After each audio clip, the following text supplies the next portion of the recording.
పరామర్శించకు వచ్చాడా, MPTC election దాని గురించి వచ్చాడా, ప్రచారానికి వచ్చారా, జై జైలు పలికించుకునేకి వచ్చినాడో అది కూడా ఒక్కసారి క్లారిటీగా మాకు కూడా చెప్పాలి.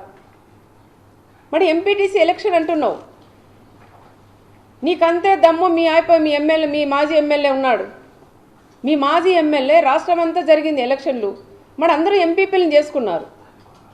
మరి తోపు ఎందుకు ఈ విధంగా 8 మంది ఎంపీటీసీలు ఉంటే ఎందుకు మీరు ఎంపీపీని చేసుకోలేనంత చేతగానే దద్దమ్మలైనారని కూడా నేను చెప్తున్నా.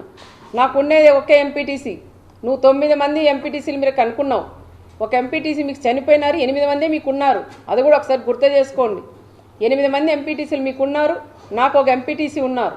నేను రాజకీయం చేయాలా, ఎంపీపీని చేసుకోవాలంటే నేను పోయి ఎక్కడ చేసుకుందు, సాక్షాత్తు నువ్వు కాదు కదా, జగన్ కాదు, జగన్ నాయన వచ్చినా కూడా చేసుకునే శక్తి నాకుంది. నీ ఎంపీటీసీలు ఉన్నా నేను మా కండవాలు వేసైనా చేసుకుంటా. కానీ అంత నీచ రాజకీయాలు నేను